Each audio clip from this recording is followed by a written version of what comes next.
สบายดีพี่น้องสบายดีว่าสุขุสุขคนเด้อจ้ามื้อนี้สิพาพี่น้องไปทำบุญเด้อกับน้องผ้าใสคนสวยจ้าน้องผ้าใสสาวลาวแล้วก็ไปกับน้องตะวันนี่จอนมาแล้ว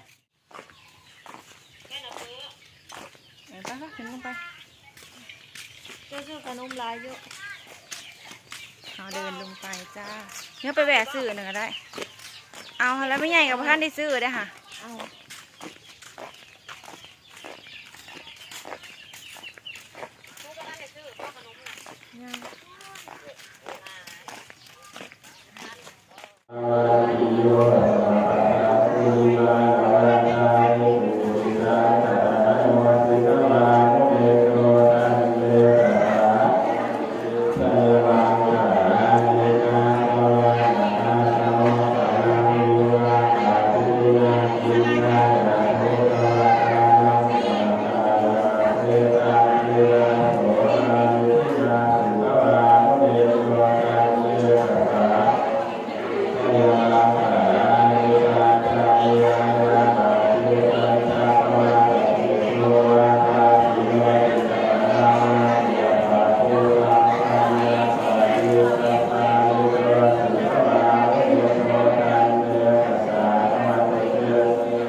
คุณพี่สุปานีคนสวย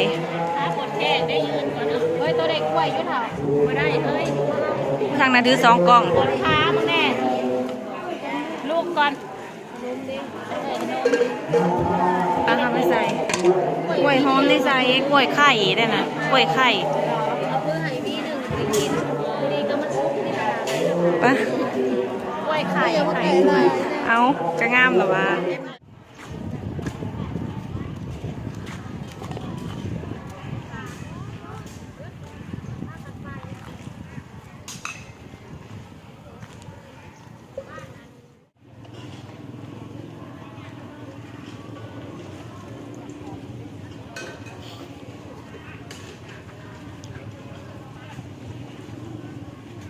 แม่แก้วแล้วแหละ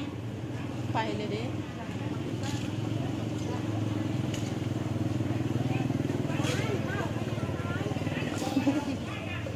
ไปได้ไหมเป็นน้ำตะวันไปส่งของไปเจ้าพาไปถ่ายคลิปก่อน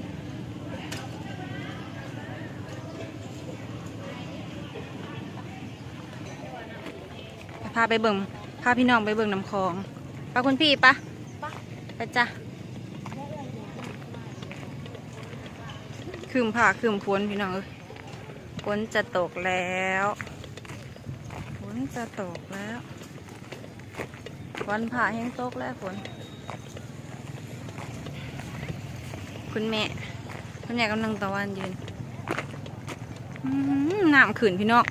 ป้าน้ำคลองขึ้นอุ้ยผู้ทั้งผู้ไม่ยังแม่คักเนาะตะกี้บริมีเดินแล้วนะมีเดินแล้วดิฮะน่ะคักอะไรเขายังบ่เคยไปจักเถื่อนอาหารนะเขายังบ่เคยย่างไปจักเถื่อนอาหารไปตาไปเลาะอะไรงามว้าวแม่ฟังในข้าวหนึ่งแม่จะลงไปเลยแม่ถ้าคูนลงไปวิวดีนะพี่น้องเนาะบรรยากาศสวย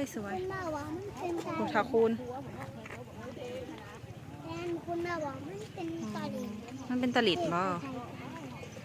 ผูกอาเทบก็พอแล้วพังนั่นสิเป็น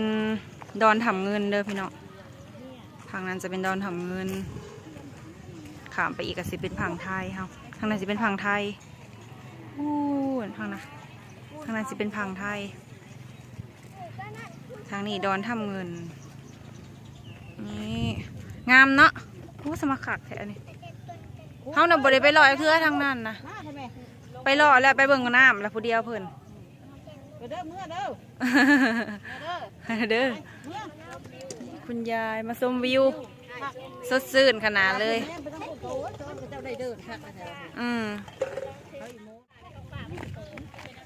กระซิซิ่งมืดๆครึมๆเพราะว่าบรรยากาศมันครึมๆฝนจะตกกระเจ้าไปหาเฮ็ดบ่มื้อนี้น่ะบ่ไอ้กุ้งไปหาเฮ็ดบ่เอาเละไม่ใหญ่แดงลงอยู่เห็นเราอยู่ฮะป้ากลับกันจ้า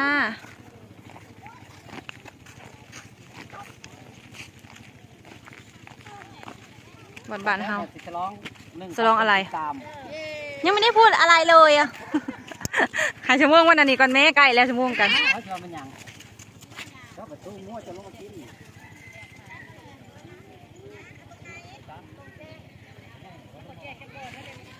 มืดมันคืมเด้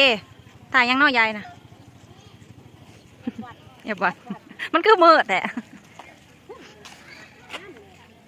คืมบรรยากาศก็คืมสาวๆกำลังถ่ายรูปกันเอ้าฝนมาแล้วสิเจ้านั่งถ่ายรูปกับเฮาในห้างมันมีหนับปกเลยจ้าวันนี้คุณแม่ก็ลงใส่บาตรนำอุ้ยถือ3 คันผู้เดียวเจ้าน่ะจะเห็ดบาปมากเลยเขาได้ผ่าจากอีกเลยปะคืนเฮาพ่อใหญ่ถาวคันบ่น้องฝ่าไปแล้วมาให้ไปบังแตงโมสิได้ลูกแตงโมในสายอุ้ยเป็นหมากเลยแตงโมหมากหนึ่งพี่น้องนี่สวยมาตาข้าวขืนมานี่ขืนเมื่อกันจะปลูกไว้อยู่ในนอกเกียร์ทั้งไห่ในสวนเนาะนั่งเด็กคนสิไปบันโพนอยู่บ่มือนี่นะ